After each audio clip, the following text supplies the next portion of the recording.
Hello and welcome to another episode of the Middle Country Public Library podcast. I'm Sal DiVincenzo here in the studio with my fabulous colleagues, Sarah Fade. Hello. And Nicole Rambo. Hello. How's everyone doing? Good.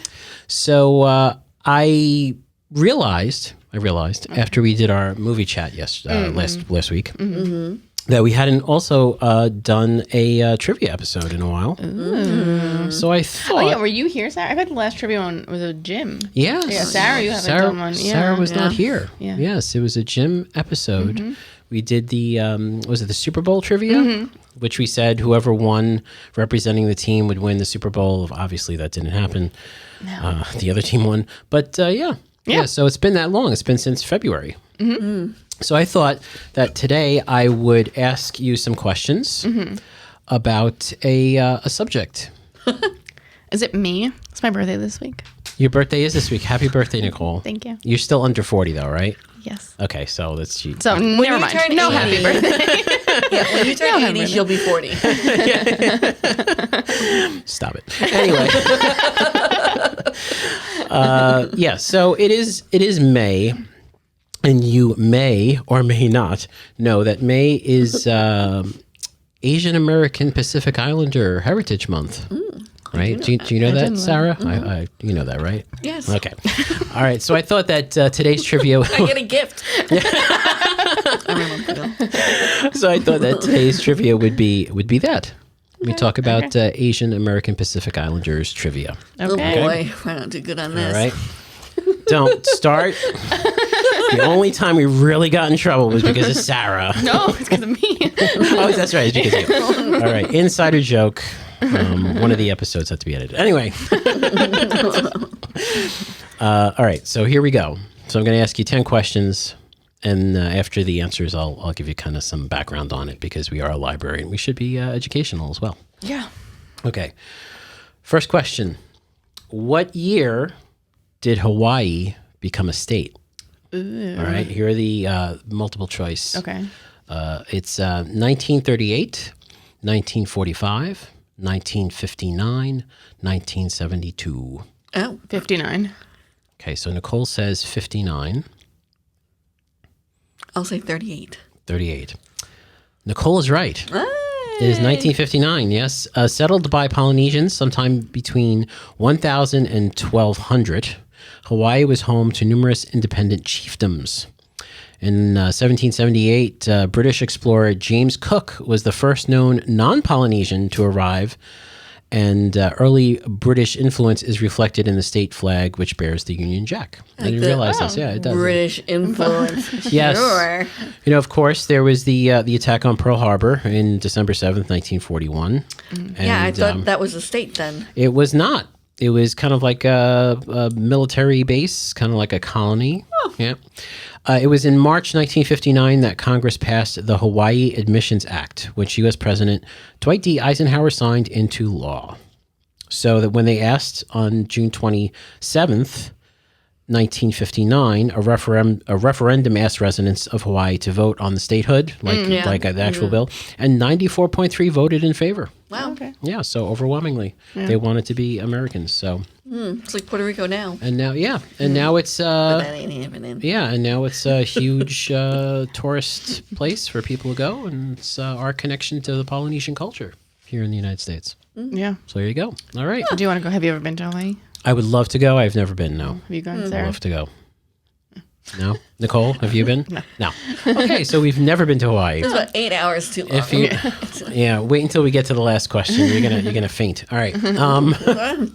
Okay, next question. So Nicole won, Sarah none. Kalpana Chawla, I'm sorry, I'm gonna mess some names up on this episode, was the first Indian American woman to do what? Was it run for U.S. Senate, fly to space, win an Oscar, or win the Kentucky Derby? Interesting. Kalpana Chawla. What were the first two again? Run for U.S. Senate, fly to space, win an Oscar, or win the Kentucky Derby. I'll go with one.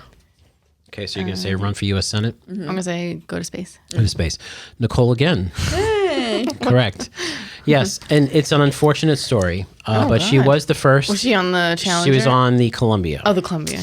Yeah, so she was the first Indian-born American astronaut and aerospace engineer who was the first woman of Indian origin to fly to space. She first flew on Space Shuttle Columbia in '97 as a mission specialist and primary robotic arm operator. Oh, wow. But it was her second flight on STS-107, the final flight of Columbia, that we lost her and 7 other crew members. She was posthumously. Is that how you say it? No. That was posthumous. Posthumously Yeah. awarded. Thank you, Nicole. Awarded the Congressional Space Medal of Honor, Oh, and that's several good. streets, universities, and institutions are named in her honor. Good. They should be. Good. Yes. I like anyone who dies in a tragedy is tragic, but there's something about like the space shuttles blowing up that's like extra sad. I don't know. There's Yes. something that's like very Well, sad about that. It is very sad. I think part of it is, well, for the Challenger, is that everyone saw it happen. Yeah. You know. Like Yeah, we did a Challenger episode a few months back, like a History Bites, and that was the one thing I said. It was the first thing as a kid that really like hit me, is to watch these poor people die yeah. live, Yeah. because we were watching it on TV. So yeah, all right. On that happy note, On that, yes, Nicole 2, R.I.P. Sarah 0.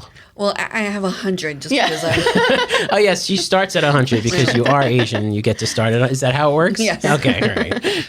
Okay. So maybe you'll get this one right. Is it? Are you Asian? Who is Yes. Asian in this room? Okay. Why does Asian American and Pacific Islander Heritage Month take place in May? I did not know this, so here we go.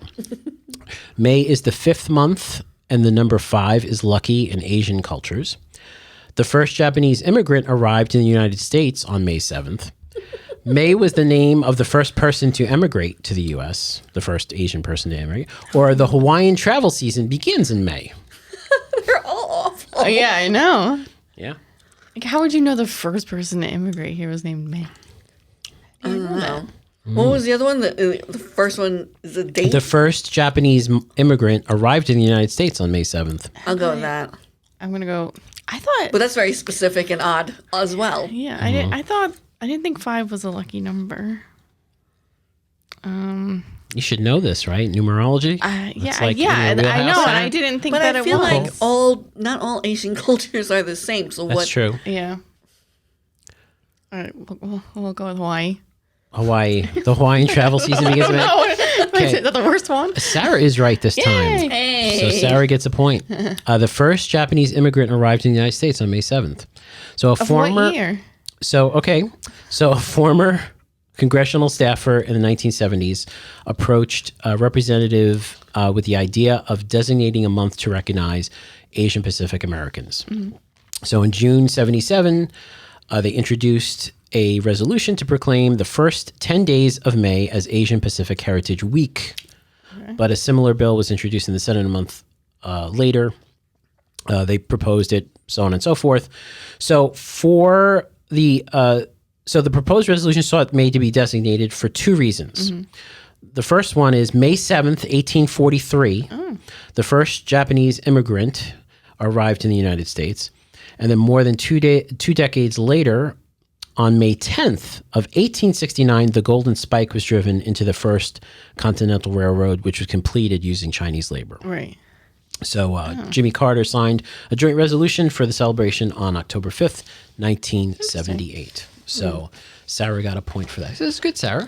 Thank you. You're coming. Yeah, these are okay. So it's 2-1. But you'll probably get this one right.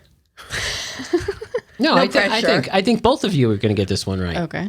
Which U.S. state has the largest Asian population? Is it New York, California, New Jersey, or Hawaii? Probably Hawaii. Just think about this, okay? California. The largest Asian population. Just think about how much room there is in these states compared to the population. So it's New York, California, New Jersey, or Hawaii. I'm sorry for my gum chewing. I'm going to California. Yeah, go with California. I would say California. California, you're both right. California, nearly half of the U.S. Asian populations live in the West, with nearly a third in California alone. California had an Asian population in 2019, 6.7 million, which is the nation's largest, followed by New York, Texas, New Jersey, and Washington State. A majority of Asians, 55%, live in these 5 states. And by 2060, there will be 46 million Asians living in the United States. So yes, California. There you go. Pretty good. Now, per capita, so the percentage of the population, Sarah, you are correct. So the percentage of the population in Hawaii is the majority is Asians. So Indian American computer architect A.J. Bhatt had a hand in developing what computer technology? Okay. Is it a wireless keyboard? Ooh. Is it USB? Is it Bluetooth? Or is it a color laser printer? All those are great. They're all great things. I don't know. I love them all. I'm going to go USB. AJ Bot. I see the B in Bot. That's good. All right, so you're both going for USB? Sure. All right, you're both right. Hey! But I don't think that's what the B He was, yes, no, bus is what it stands for. So USB is Universal Serial Bus. Computer architect who defined and developed several widely used technology, including USB, I hope he's platform power management architecture, and various chipset improvements. He worked for Intel. It is the USB. He holds 132 U.S. and international patents. Him himself or does Him Intel? himself. Good for him. Yeah. Yes, and of course we all know USB is the industry standard for I love a USB. all that good stuff. I don't know why. It always takes me three tries to get it in. Yeah. Even though there's Yeah. only Ding, two ding, ways. ding, ding. Yeah. Yeah. You still have to go Yes. right, wrong. Oh, right. Yeah, that's USB A, right? Does that because USB C now you can do it in either Right, direction, right. yeah, which is going to be the standard shortly, I guess. Should All have right. been the standard from the How about this? Let's get into the food thing. We'll contact AJ. Here we go. Like, excuse me. Which pioneering Chinese-American chef is credited with popularizing authentic Northern-style Chinese cuisine in the U.S.?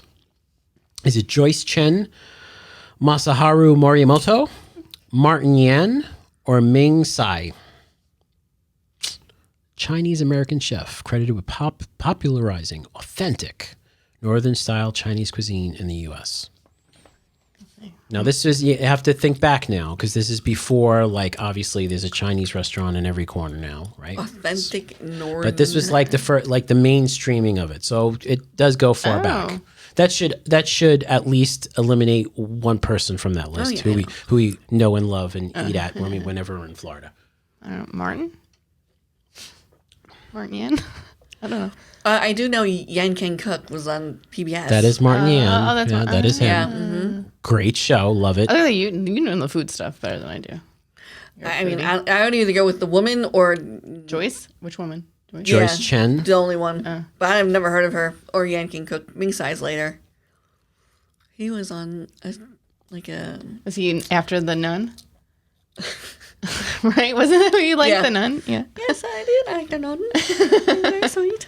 All right, I'll go Martin. I'm gonna Yeah, go Martin. Yan. Yeah. Yan Can Cook was a phenomenal show. Loved it. I watch it on YouTube from time to time, but you're both wrong. Is it Joyce? It's Joyce Chen. Joyce. So she was credited with popularizing Northern-style Chinese cuisine in the United States, coining the name Peking raviolis for pot stickers, inventing and holding a design patent for a flat bottom wok with a handle, also known as a stir-fry pan, and developing the first line of bottled Chinese stir-fry sauces for the U.S. market. You never seen Joyce Chen sauces in the supermarket? I don't even know if they are still around, but when I was a kid, they were. Oh, yeah. Yeah.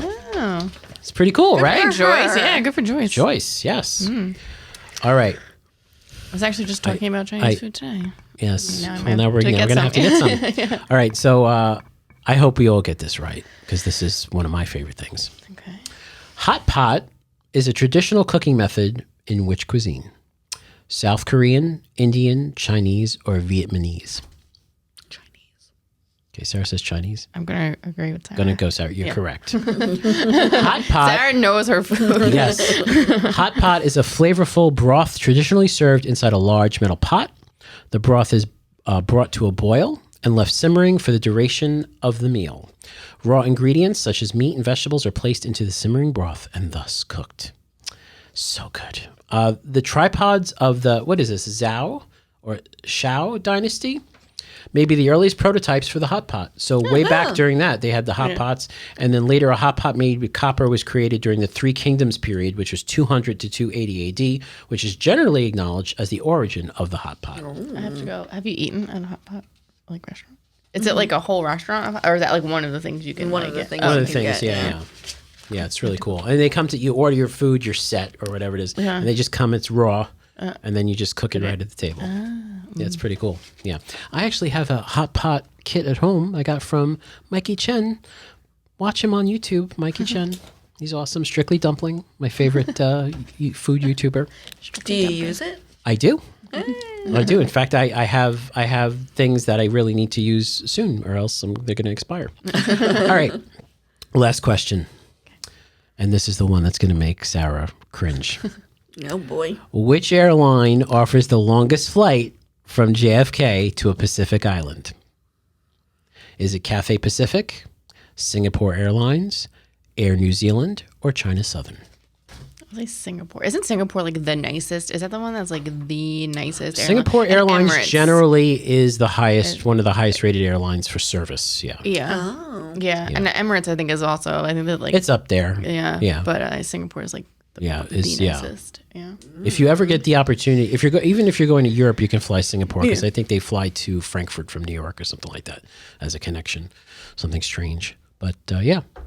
I don't know. I'm just gonna go Singapore because that's the only one I. Okay, Singapore. All right.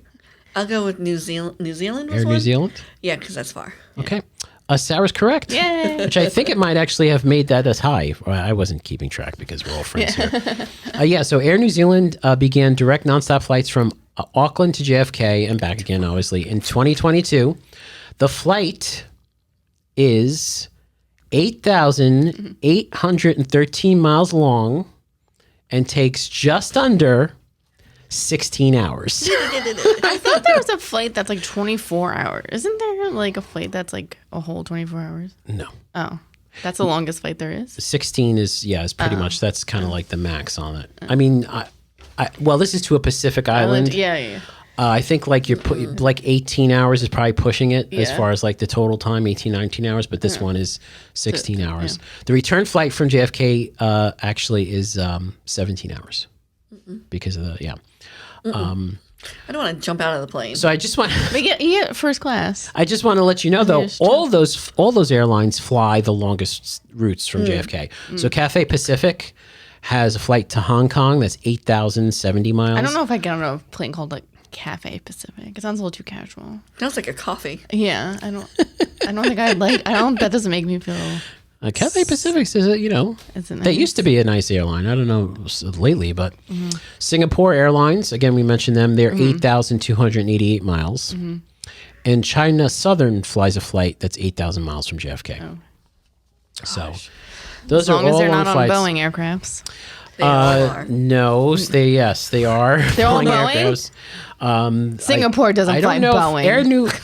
Yeah, they used to fly 747s. They What fly other types of 777s. planes are there? Airbus. Airbus, yes. I think So Airbus makes Airbus. Airbus makes Airbus planes. Yes, Okay. They're not like, you don't call them like an Airbus. It's not like, oh, I'm going on the Airbus. Oh. It's Airbus. Airbus is a company. Yeah, it was the company. Oh. Yes, they're a European conglomerate, like British and French. They kind of got together and they. And they haven't been killing anybody. So that's That good. we know of. Yeah. Look. Yeah, no, that's awfully suspicious. Two Look. people. I don't know. That's going to be Flying a is movie still the safest way to get with around. Ben Affleck in 5 years. I know. Yes, I know. flying is still the safest way around. If you want to read something, if you want to read a book, since we're bringing it back to the library, Michael Crichton, Airframe. You should read that book. Oh, okay. Yeah, it's a book about an accident where the plane landed, didn't crash, but there was an accident, there was an issue, and the company was trying to cover up things, and you think, oh, the company's trying to come up, then the union gets involved, and then like the engineers get involved, and the airline was involved. It was a Chinese airline, I think, so like their government gets involved. It's a great book. It's called Airframe. Michael Crichton, rest in peace. Great book. All right. So you both are winners in my eyes. All the time, you're winners in my eyes. And a happy Asian American or American Asian Pacific Islander month to Sarah. Thank you. Appreciate it. Who, if you listen to the podcast, is Asian. So if you watch, Or if you're watching. if you're watching, you can probably tell that she's Asian. Maybe, I don't know. Yeah, I mean, you look Sicilian to me, but that's just it. All right. So anyway, thank you so much for listening to this episode and watching this episode. If you've liked it, hit the like button on YouTube or comment below and let us know if you would fly on a 16-and-a-half-hour flight from JFK. I would if I had first class. If you had business, first- yeah, yeah. this is business class. I don't think there's first class anymore. Oh, they don't It's call very it rare to first first class. Yeah, it's rare to have a first class. What's is that even nicer Business. than business? Yes, first class is like the top. Business They is wouldn't have common. a first class on a flight that long. Well, they would have business class, Business class. which is lie flat seats and all that kind of okay. stuff. Yeah, actually, Air New Zealand does something called the Sky Couch. So it's not first class, it's not business class, it's in economy. But when you book the Sky Couch, you get the whole row, and nice. and it actually folds out to a twin size bed. Ooh. So you're still in economy, but you get the twin size bed. Okay. Yeah. I look into that. So yeah. For my travels. I can see, yeah. See, this is the thing. I know you don't like flying, Sarah, and you don't like being on a plane for a long time, but if you were in business class and you had the lie flats that, you like the bed with the service, I think you'd dig it. Once you get up, are you okay? Yeah. It depends. It's true, though. The bigger planes. The bigger planes, yeah. Feel the turbulence Exactly. as much. Yeah. Yeah. I wouldn't like it, though, because I do get claustrophobic. Yeah. So that's also a If you component. saw some of the rooms that they have. They have rooms. Yeah. Yeah, some of these planes are Singapore huge. has, Yeah, they have like showers. has a suite. That's weird. Yeah. Yeah, with a couch and a chair and a dining room table and stuff like that. I mean, they're You know, I would never incredibly fly. expensive. Yeah. Incredibly I would never expensive. actually fly a private jet. I think those Really? fall out of the sky way too often. No, they don't. Yes, they do. Yes, they do. They're always falling out of the sky. When are they falling out of the sky? All the time. In your backyard. Just the other day, They there's one do. in my backyard. No, private planes, they're too unsafe for me. All right. Maybe it's the pilot, though. If you were on, Yeah. so in a former life, Yeah. I cleaned private jets, business jets. Yeah. They are, it was ill. Yeah, especially Mariah Carey's plane. Actually, no, John Cougar Mellencamp. That was the worst because Well, he he smoked, smelled- he yeah, I smoked was in the gonna bathroom. So when we used to go in there, used to be an ashtray in the bathroom. So is it their private or they rent a private? They're A renting. lot of times they're leasing. Okay. Yeah, because it's very expensive to own. Right. But they lease because it's from a tax standpoint, it's easier. And I'm exaggerating, but to be honest, they're beautiful. They're really beautiful. The private planes, you feel like you're in like a living room or in like a dining room, and it's your own place. There's a bedroom with a bed. And, Well, I'm glad you're comfortable when you fall out of the sky. yeah, I just know it's no point. They fall out of the sky. Anyway, if you would take that long flight, comment below and let us know. We'll mention it on the next show. And hit the subscribe button because we'd love you to subscribe to our channel. Would dogs be allowed on the plane? A private plane? Absolutely. No. Like, Yeah. Oh, like a flight? yeah, that long, because they're going to have to take a poo and a pee. That's a good question. I don't know how that works with long range flights because usually they're downstairs in the Oh, no. in the hold.